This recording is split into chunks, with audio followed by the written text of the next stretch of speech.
Pure मॅनेजमेंटमध्ये होतो. I did my MBA from UK. I was there for almost 8 years. I study there and work there. पण जेव्हा मी ठरवलं की I have to come back to India to do something of my own, I started learning coding. Okay, हे कसं हे यूट्यूबवर बघू ना का, माझी अख्खी स्टार्टअप यूट्यूबवर बेस्ड आहे का. ओके, सो आम्ही डेव्हलपर, लीड डेव्हलपर यूट्यूबवर बघून सगळं शिकलो मी. आहे तर असं नाही की तुम्हाला कुठल्या तरी मोठ्या इन्स्टिट्यूटमध्ये जाऊन, म्हणून तो सांगतो मी की there are so much of knowledge available on the internet that you should use that knowledge for betterment of your self. Thank you. आणि तुमचं एक्झाम्पल घेतलं तर तुम्हाला माहिती आहे काय होईल आता.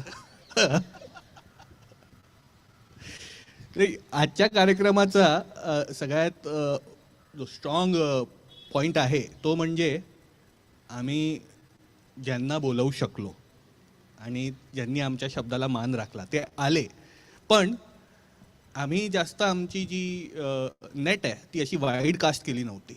आम्ही हे मुद्दाम केलं की मुंबई पुणे हे हा जो 200-300 किलोमीटरचा पट्टा आहे त्यामध्ये स्टार्टअप्स किती आहेत त्यांना टॅप करावा. कारण तुम्ही ह्यांच्यासोबत रिलेट करू शकता. एक रिलेटेबल जे एक्झाम्पल्स असतात. आता समजा बऱ्याच वेळेस असं होतं की गोविंदा जो ॲक्टर आहे आपला त्याचा इंटरव्ह्यू घेतला जातो. तर त्याला घेतल्यानंतर तो जोपर्यंत विरार का छोकरा म्हणून आयडेंटिफाय होत नाही तोपर्यंत तुम्ही त्यासोबत रिलेट नाही करत. किंवा जेव्हा एखादा जॅकी श्रॉफ आहे तो भिडू करत नाही ना तोपर्यंत तुम्ही रिलेट नाही करत त्यासोबत. एक रिलेटेबिलिटी फॅक्टर असला पाहिजे जेणेकरून तुम्ही ह्यांच्याकडूनच किंवा ह्यांच्यासारखे जितकेही अनेक जे ऑन्टरप्रेन्युअर्स आहेत त्यांच्याकडून एक्झाम्पल घेऊ शकाल. कॅलिफोर्नियामध्ये बसलेला हा आपला एक्झाम्पल नाही होऊ शकत. कारण that person might have come from a entirely different background, entirely different set of ideals, entirely different set of ethos. पण जे आपले आहेत आपल्यामधूनच जर ऑन्टरप्रेन्युअर्स क्रिएट करायचे असतील तर आपल्याला आपले लोकल एक्झाम्पल्स घ्यावे लागतील. तर उदाहरणांच्या बाबतीत आदर्शांच्या बाबतीत पण वोकल फॉर लोकल असतं. हां, तर हे आम्ही सांगू इच्छितो आहे. आता कमिंग बॅक टू अमरीश.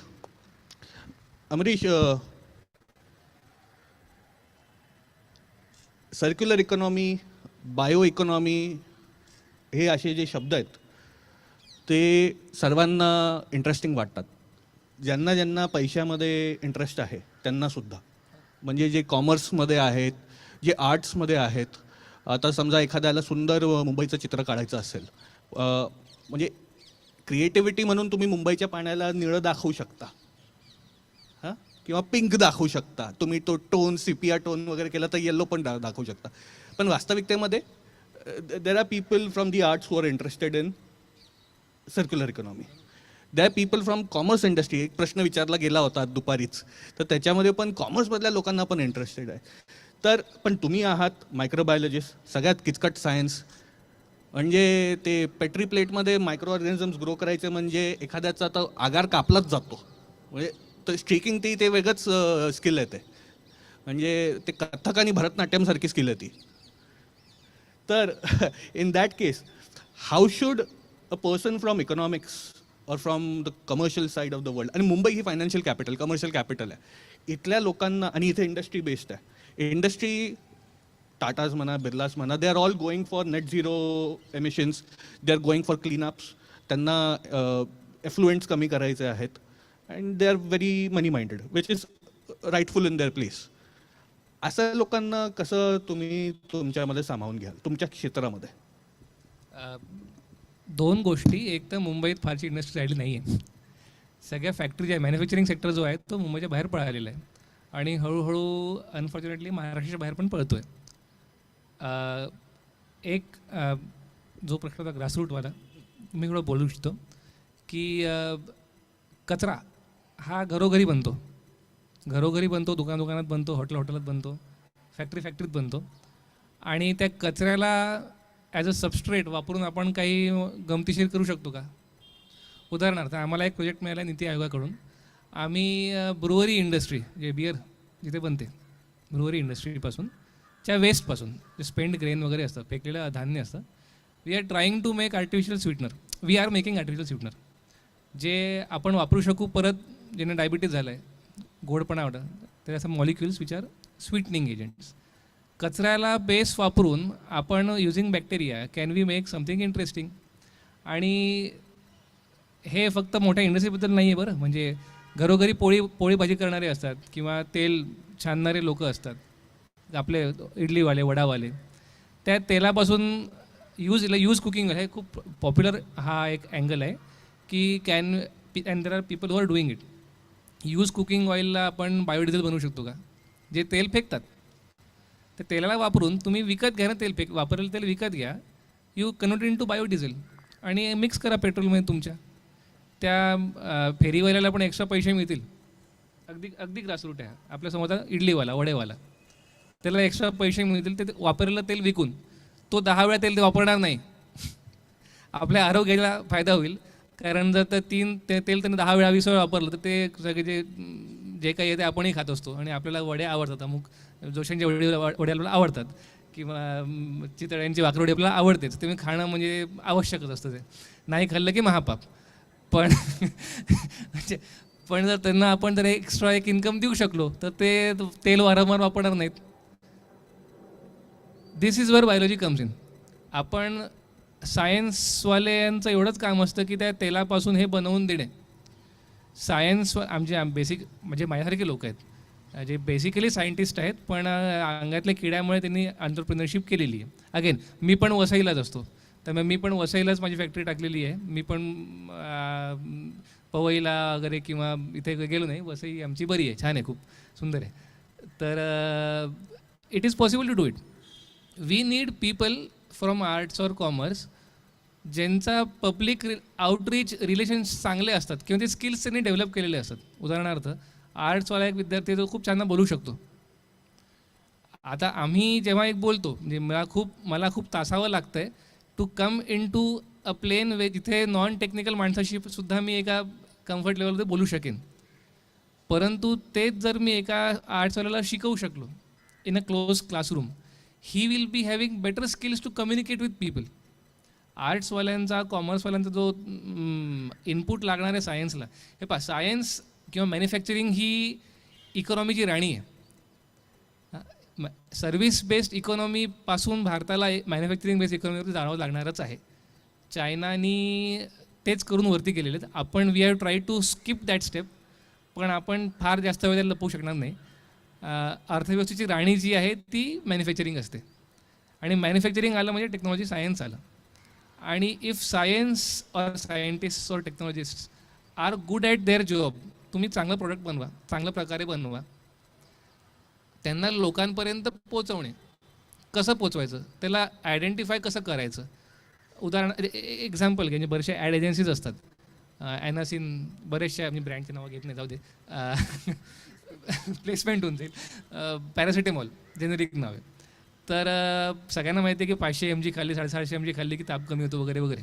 पण ज्या औषधांचे ॲड्स बनतात, ते ॲड्स बनवणारे जे कार्यकर्ते आहेत ना, ते सहसा आर्ट्सवाले असतात.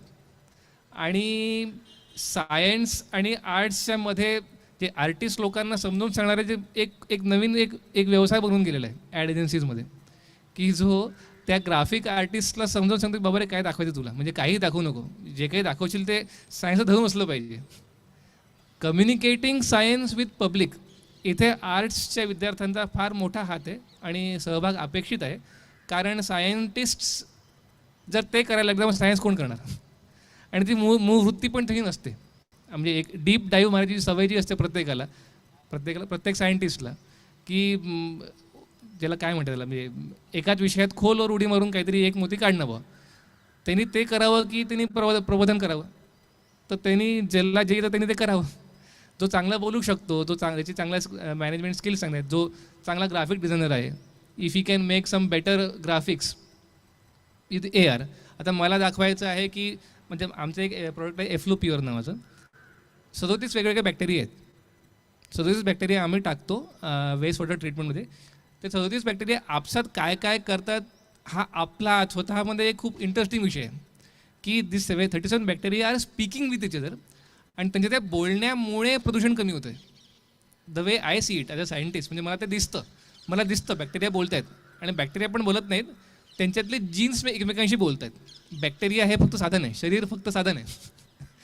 आत्मा आत्म्यापर्यंत मी जात नाही, पण DNA जीन्सला प्रोपॅगेट करण्यासाठी शरीर हे साधन असतं. असं एक रिचर्ड डॉकिन्स नावाचे प्रसिद्ध आमचे आहेत इव्होल्युशनरी बायोलॉजीमधले प्राध्यापक, जे खूप आता कट्टर नास्तिक बनलेले आहेत. असो, पण त्यांच्या दृष्टीने शरीरं ही जीन्सच्या प्रोपॅगेशनची साधनं आहेत. तर जेव्हा 37 बॅक्टेरिया एकमेकांशी बोलत आहेत, त्यांच्यातले जर 37 बॅक्टेरियामध्ये 37 जीनोम्स एकमेकांशी बोलत आहेत, दे आर कम्युनिकेटिंग. हे झाडं एकमेकांशी बोलत आहेत मुळांद्वारे, मुळांच्या मध्ये उगवणाऱ्या फंगसद्वारे.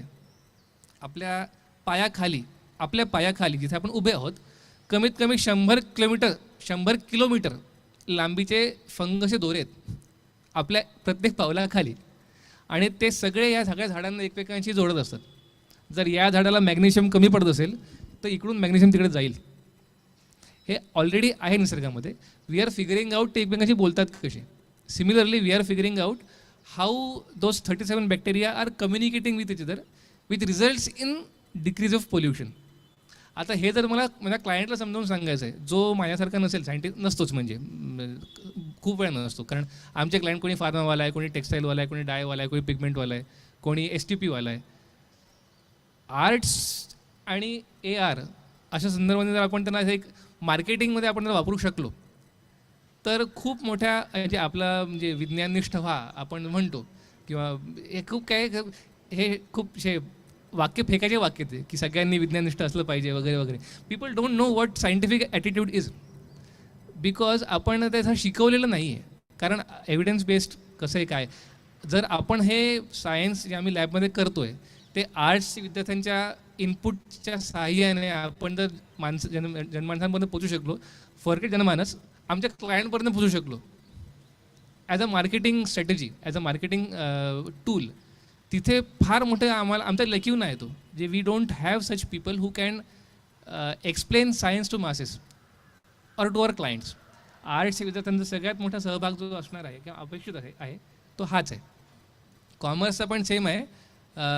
बॅलन्स शीट कळत नाही हो, जे त्रास होतो खूप. ते म्हणजे मी BTech MS PhD पोस्टडॉक कधी संबंध नाही आला हो, म्हणजे काय क्रेडिट डेबिट काय कसं. तर आमच्या पहिल्या गिरायकाने आम्ही आत्तापर्यंत जवळपास 15 कोटी लिटर एफ्लुएंट ट्रीट केलेलं आहे. तर आमच्या एका सगळ्यात पहिल्या गिरायकांनी आम्हाला पाठवलं की अरे तुमचं दिवाळीला, आपल्याकडे आहे हिंदूनुसार दिवाळीला एक हे येतं की तुमचं काय उरलं आहे, बॅलन्स काही आहे का सांगा आम्हाला, म्हणजे बिलांचं हे पाठवा. तर आमच्या विकेट उडाल्या. म्हणजे आता आमच्या कंपनीत आम्ही सगळे BTech आणि PhD. तर भीती वाटते, लिटरली भीती वाटते. आणि ते शिकायला गेलो की आमचा फोकस इथं ढळतो. तर असे can we have a setup wherein commerce people can help us techies. अरे बाबा, आठवड्यातून एकदा आमचं बॅलन्स शीट ठीक करून जा रे बाबा, समजावून सांग काय आहे नक्की. म्हणजे आमच्या डोक्याला वापरायला नको, हां ह्यानी बघितलं आहे ना, म्हणजे हां काहीतरी करेल तो. आमच्यावरती सीतारामन साहेब मॅडमची रेट पडणार नाही. आम्ही टॅक्स बरोबर भरतो आहे, सगळं भरतो आहे. ही भीती जी बसली आहे आपल्या इन्सुलर एज्युकेशनमुळे. म्हणजे आपण सायन्सवाला कॉमर्सकडे बघत नाही, कॉमर्सवाला सायन्सकडे बघत नाही, आर्ट्सवाला तर वेगळाच असतो. आणि तिघांचं एकमेकांचे संबंध फक्त वार्षिक महोत्सवापुरता असतो बरेचदा. म्हणजे मी रुपारेलचा विद्यार्थी आहे, माझ्या आर्ट्सच्या विद्यार्थी तेव्हा झाले जेव्हा मी ऑर्केस्ट्रात गाणे बिणे म्हणायचो. पण ते सोडलं की फारसा कधी म्हणजे आहेत ते 3 वेगवेगळे विश्व असतात. आणि जेव्हा आम्ही उडी मारतो स्टार्टअप्समध्ये, तेव्हा अशा गोष्टींची भीती वाटायला लागते. कारण आम्ही स्टार्टअप टाकतोय पैसे कमवायला, सगळे आपण प्रॉफिट कमवलेच आहोत. पण पैशांचा वापर कसा करायचा, कुठे काय केलं पाहिजे, कुठे काय केलं नाही पाहिजे, अशा गोष्टींची भीती वाटत असते. तर एक फार आवश्यक इंटरडिसिप्लिनरी अप्रोच जे मी रेकमेंड करेन की सर तुम्ही जर करणार असाल, प्लीज एन्श्युअर की अशी एक टीम बनवा. मी एक एक्झाम्पल देऊन संपवतो. माझ्या PhD करताना कोपनहॅगन बिझनेस स्कूल इथे मी एक वर्षाचा डिप्लोमा केलेला आहे, बायो बिझनेस अँड इनोव्हेशन. तिथे आयडिया माझी होती, I had a patent which in, जिथे आम्ही यीस्ट, आपला यीस्ट जो असतो एकदम ब्रेड बनतो, त्या यीस्टमध्ये आम्ही जीन्स टाकले नारळाचे वगैरे, तर नारळाचं तेल यीस्ट बनवेल असं आमचं टेक्नॉलॉजी आहे for use for biodiesel medicine वेगवेगळे ॲप्लिकेशन्स आहेत.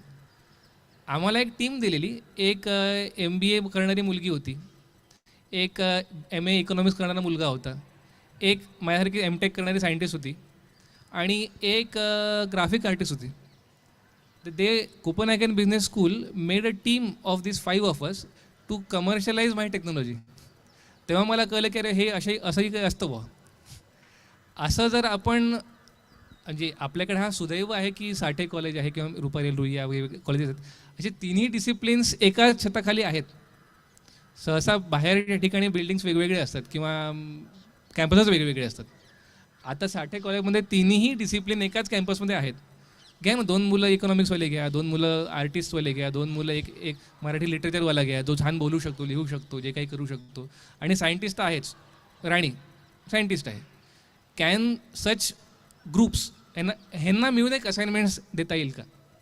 कारण हेच बेसिकली आम्हाला स्टार्टअप्समध्ये आवश्यक आहे. तर that will be a fantastic training in real life experience. आणि मग आर्ट्स आणि कॉमर्सला वाटणार नाही की अरे आमचं काय काम राहिलं. तुमचं फार जास्त काम आहे, कारण तुमच्याशिवाय आम्हाला पैसे मिळणार नाहीत आणि तुम्हाला पण नाही मिळणार. Thank you. Very well said, very well said.